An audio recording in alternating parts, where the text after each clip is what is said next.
There is power behind every story we carry within. Every tragedy, no, yes, laugh, victory. And every testimony that is incubated within our souls have power. The power to transform, from tragedy to crown, from obstacle to opportunity. And all the moments in between make us wiser. Watch Candid Conversations with Charisa for impactful, unheard moments that will certainly spark your power and inner truth to shift, heal, and restore your life. It's time to get real, uncover, unlock, unpack, set free, and increase the dialogue to change a life. We all start somewhere and end in places of destiny. Get ready for the long-awaited Candid Conversations with Charisa. My love, my sweetheart, I have actually been enjoying these conversations with you. They've been real candid, really deep. Like today, we're about to get real deep. Not that deep. But before we get deep, I want to just thank God for you.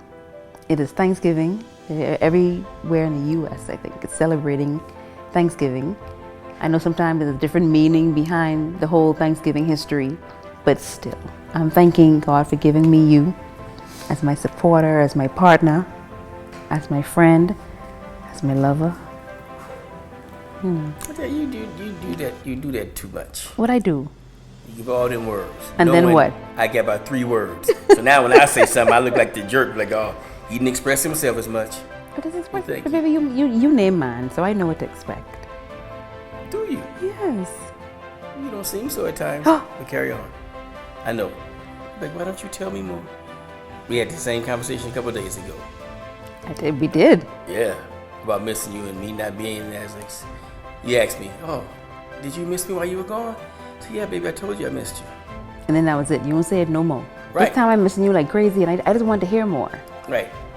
But then I was like, yeah, but I've already said I miss you. But you needed it 15 more times that hour. Let's talk about that for a little bit. You don't have to. Before we even get to forgiveness.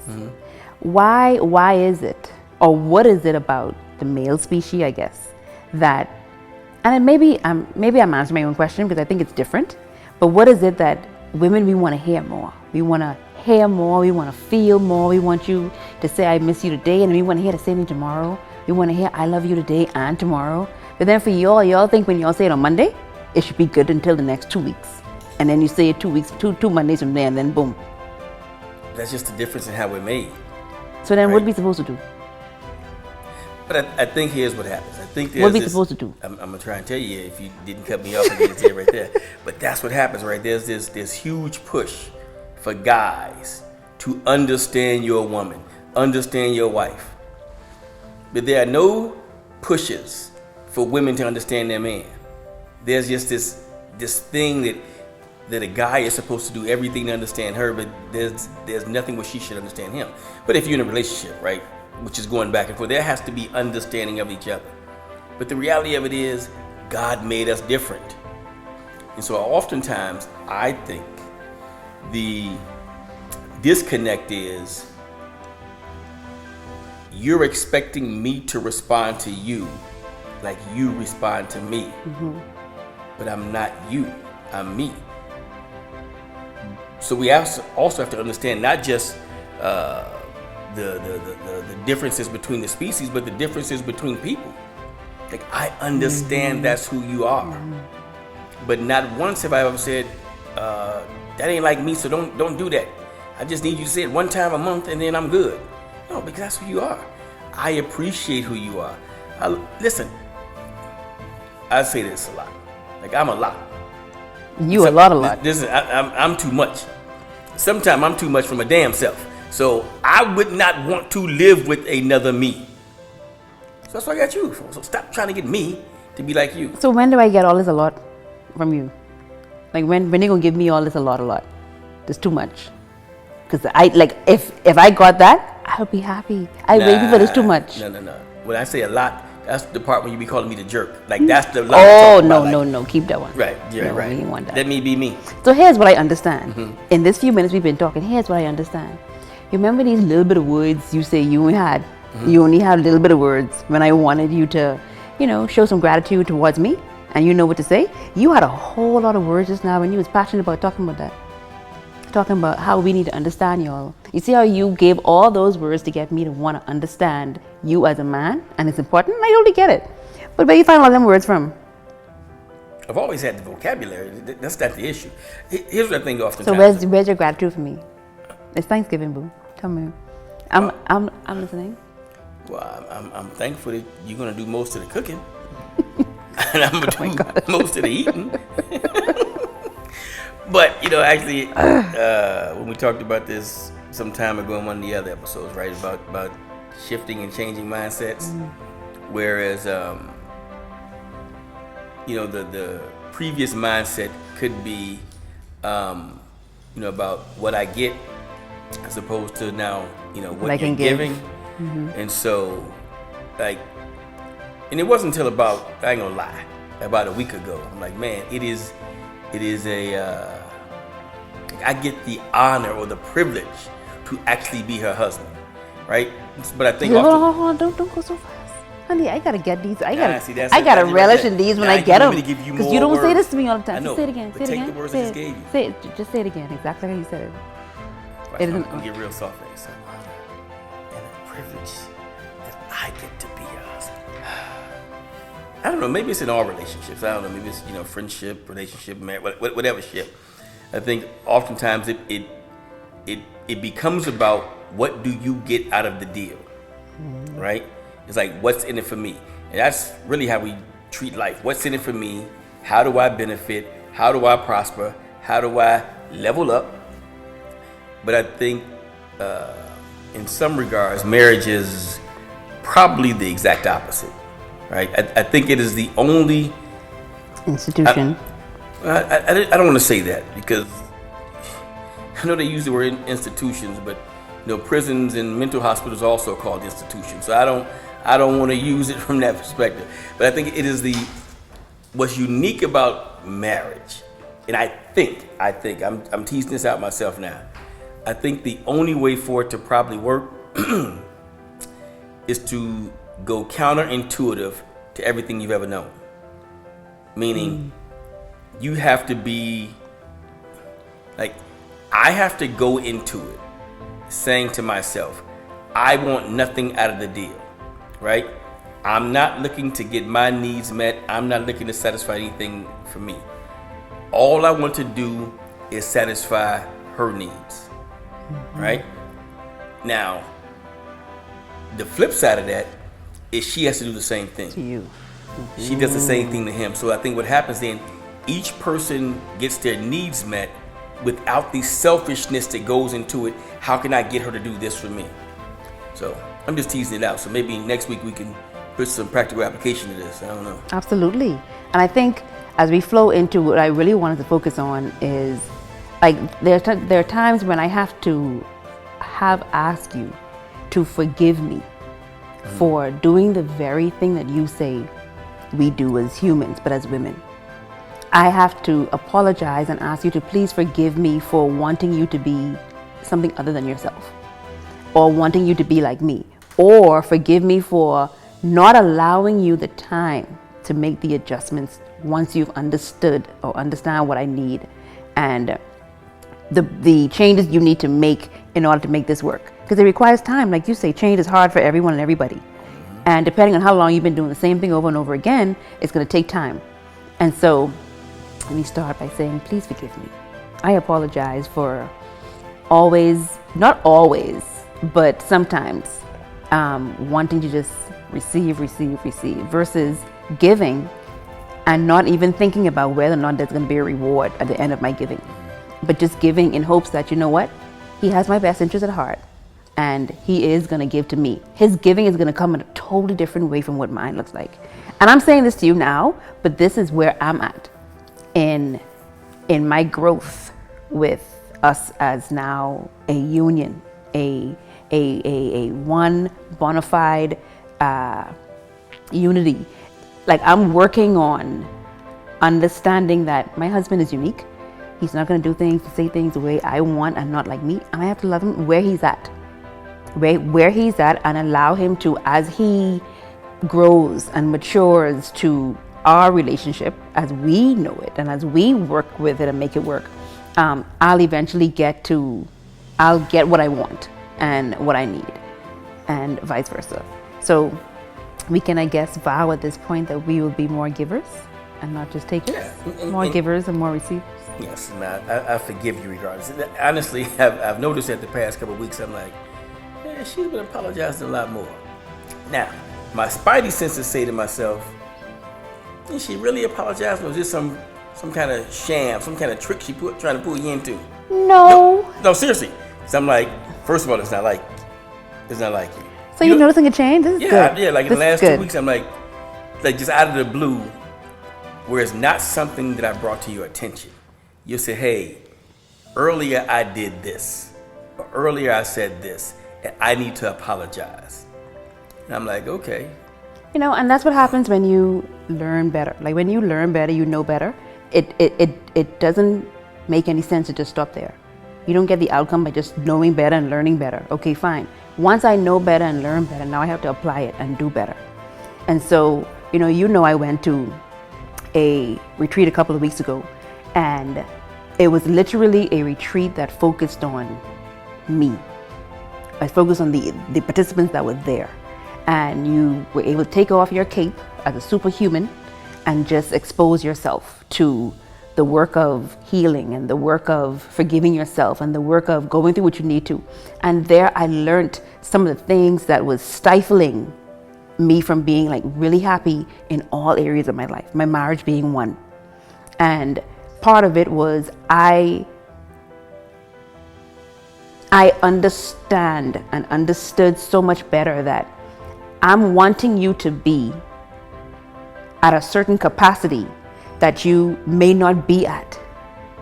And I'm wanting you to give me all of I want you to give me all of this capacity to fill my capacity, but you're giving me 100% of where you are. Like you're literally giving me all of where you are, but I'm wanting you to give me more. But you're giving me 100% of where you are. There's no more for you to give me. Versus me saying, you know what? Charisa, he's actually giving you him. He's giving you his 100%. Why can't you be okay and appreciate and love his 100% he's giving you now until his capacity gets bigger and until it grows and you're able to give me more because you are more.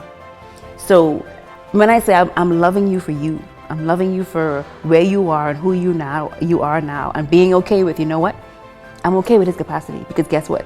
There are other aspects where that's flipped, where your capacity is now here and I'm giving you 100% of where I'm at. And you're loving me or having to love me, saying, man, she's giving me 100% of where she's at. And what I really want from her, she can't give because she's giving me 100% of where she is. And you can say, you know what, she'll eventually get there, but let me love her where she is. And then there's this give and take. There's this, I'm going to love and I'm going to wait and I'm going to love and I'm going to be patient, but I'm going to love anyway. So when I've been asking you to forgive me, it's because I noticed that I've been asking of you of something that's just not there, but you've been giving me all of you. So I want to appreciate all of you. So I've been appreciating all of you. I'm appreciating that he goes to work 100%. I'm appreciating that he opens my door 100%. I'm appreciating that he loves my cooking. Therefore, he wants me to cook breakfast, lunch, dinner 100%. I'm appreciating these. Don't. I've never asked you ever to cook a lunch. Not ever. Honey. I have? Yes. It's okay. The only time I ask you to cook lunch is if we laid around in the bed to noon, and now we're trying to eat breakfast, That's but it just happened to be lunchtime. It's just lunchtime. Okay, fine. But yes, I appreciate you just where you are. And then there's going to be a time when you realize you have to grow in order to fit here, and then I am able to get that. But until then, I'm just going to love and then keep giving, love and then keep giving, love and then keep giving. And I'm thankful that. Shush. Go ahead. You use the Go words. ahead. No, but I'm thankful for that, because I think it acknowledges the natural ebb and flow of life, right? There's I think there's this idea that things should be steady, or and if it's not steady, then something is off. But just like we as human beings have good days and bad days, marriages have good days and bad days, friendship, same thing. So I think it's a pendulum. It swings back and forth, and sometimes maybe I'm carrying 70% of the weight, you hitting 30% of the weight. Maybe sometimes I'm hitting 60, you hitting 40, but the idea is that we should always be at 100. 100%. Now the problem comes in when neither one of us carrying the load. Then there's a deficit. But I think as long as that's good, baby. That's good. Yeah, high five. Somebody should write that down. Somebody write that down. But it's a word. I don't know. No, it's good stuff. But I think like it, being able to acknowledge, because here's the hard part. I think being able to acknowledge that you've offended the person, even when you feel you have not done something wrong, right? Like that becomes the hard part. The hard part is, with all my fiber and being, believing that I'm right, but you see it as wrong. And I think we were at a conference some time ago, and the guy said, you could be right, but wrong at the top of your voice. Like you could be 100% right, but your delivery is wrong. I could be 100% right, but your perception of how, it shouldn't matter to me whether I'm right or wrong. It should matter how you're receiving what I'm trying to give. Right. And I think that's the idea of communication. And I often say I really hate that word, communication. And not that I hate communication, but I think people put emphasis on communication. And communication is important, but understanding is more important. Two people who speak two different languages can communicate. But if there's no understanding, then that communication to each other was just gibberish. But I think you also have to be in a place to be honest enough to receive what the person is trying to say, right? Meaning, but also like you have to be committed. Like I'm trying to say to myself, this is a new philosophy I really just picked up last week, so I haven't applied it yet. So you're hearing it for the first time. That I am not going to continue to explain myself to someone who is committed to misunderstanding me, right? Meaning, if you're committed to misunderstanding what I'm saying, then I'm wasting my time trying to explain. And sometimes I think it's best, we could put a pin in this and get back to this later. Because there's sometimes you're saying something to me, and whether at that moment, my heart is hard and I'm not receiving it, I can't hear what you're saying because this is faulty. Exactly. So I got to be honest with myself to say, all right, Esther, you off right now. So let's put a pin in this. Let's pause this and try and get back to it. Now you got to tell me when you're applying this now, because what also needs to happen is you need to be able to say that, and I say okay, versus the usual where, no, I'm talking to you now. Let's talk about this now, because if we do this later ain't never coming. You'll say later, and yeah, I know. I was gonna say I ain't never said those words. No, I'll be the one to say that. I know. Yes. I try to avoid the conversation. And avoidance is not good. Avoidance is not good. And so even when you talk about communication, like one of the other things I really learned, especially very recent, and I'm still learning to put this into practice, is the act of confrontation, right? We know it as confrontation, but I learned a very new word called carefrontation. And it's the other way around. Usually when you confront someone, you automatically confront them with the negative. You did this and you did that, and I don't like this, and I need you to do this. Versus carefronting with them, meaning you start from the things you like about them, the things you love about them, the things that they actually do support you in.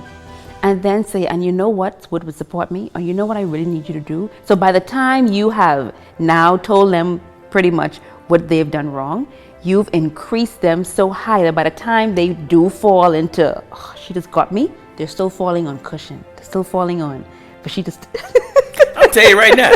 You letting all your cats up the bag right now. No, so I said, so when I learned this, and I really learned, I've been trying, I said to the person that was teaching this and was explaining this, I said, so what happens when your husband now says, what you want?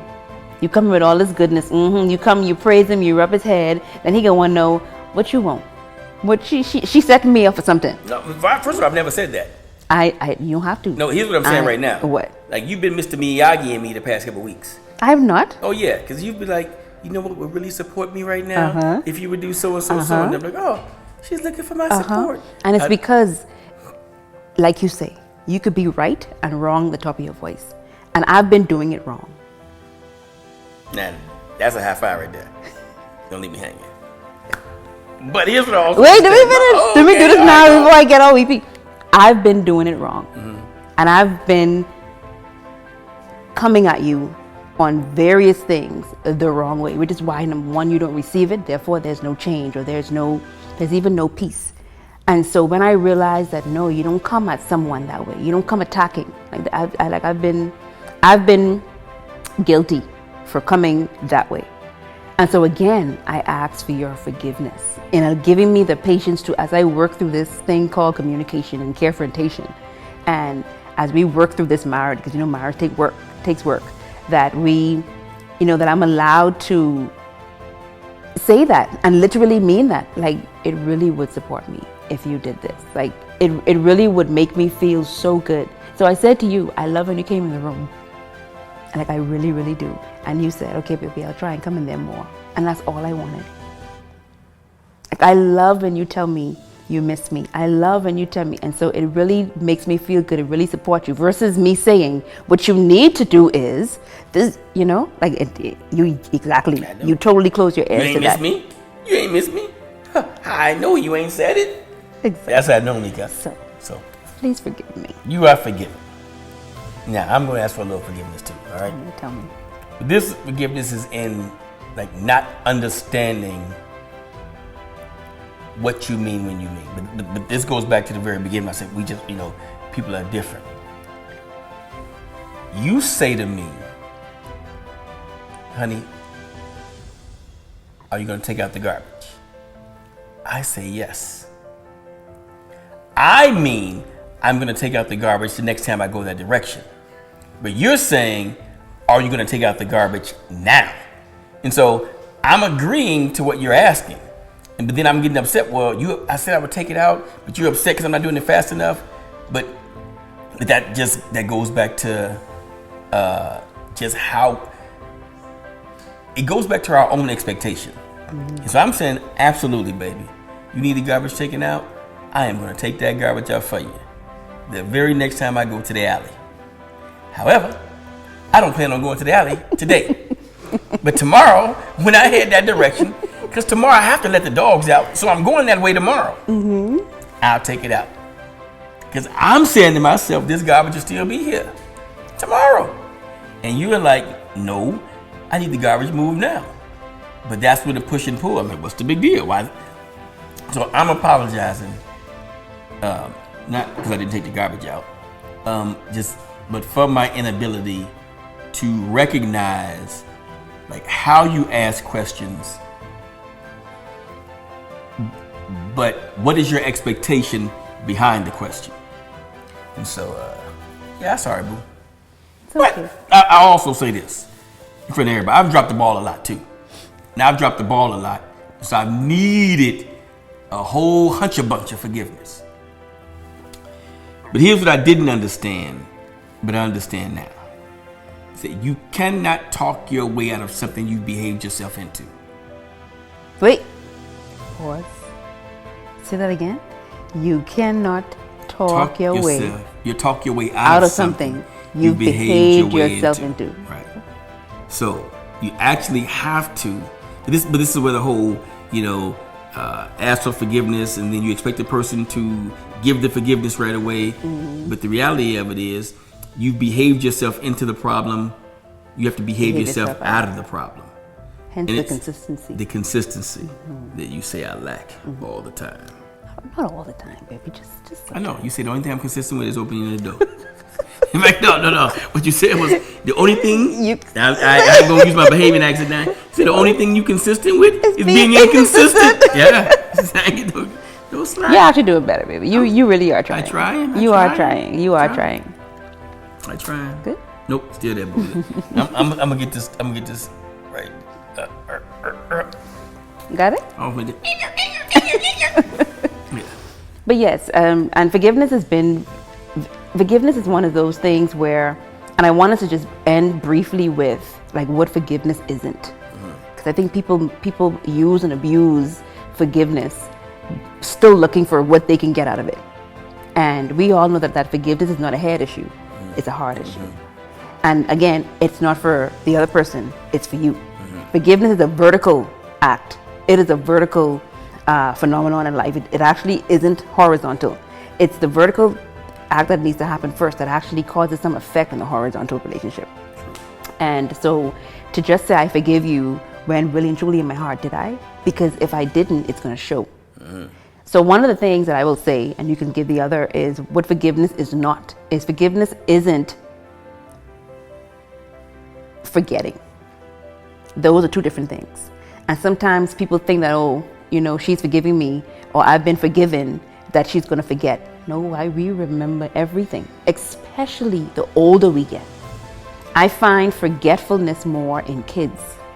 You do something to them, or their parents do something, they say, oh, I'm sorry, it's okay, and then they never remember it again. That same friend that did something, they're right back there with them.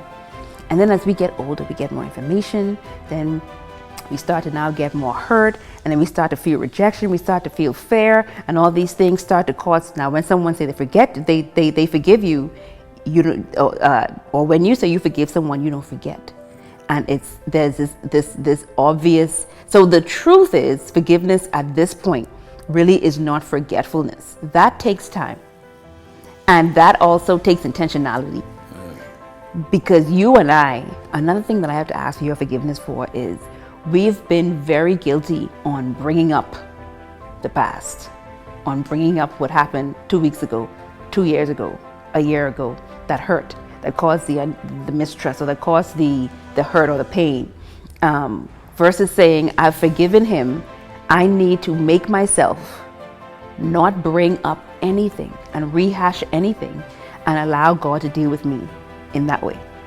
And just really replace that with, man, I really love him unconditionally. I really love her unconditionally. I love them unconditionally. Because forgiveness isn't just important in marriage. It's important in any relationship. Work relationship, sister-brother relationship, mother-daughter relationship, just friendship relationship. Like, forgiveness is one of those things that without it, there's no mending that can happen when offense is present. Yeah, but that thing, first of all, you're forgiven, so you don't have to ask for forgiveness anymore. But the reality of it is, even when we're drawing that comparison between children and adults, I think it's more difficult for adults because we have the history of the scars, right? So the scars are a constant reminder, even when they no longer hurt, right? But I think sometimes the bringing up comes about when you see or recognize a pattern in behavior that showed itself before and it was a horrible result. So when you see, like, wait a minute, I remember last time you were exhibiting this behavior, this is what was happening. I don't want this end result anymore, so let me try and nip the behavior off. And so as you were talking and drawing the parallels between, again, children and adults, and that says because we have scars and a reminder. I have a lot of scars on my hand. And I remember every dog bite. This right here came from a Rottweiler. This one right here came from a Dutch Shepherd. This one right here came from a pit. This one right here came from a Doberman. This one right here came from a Shepherd.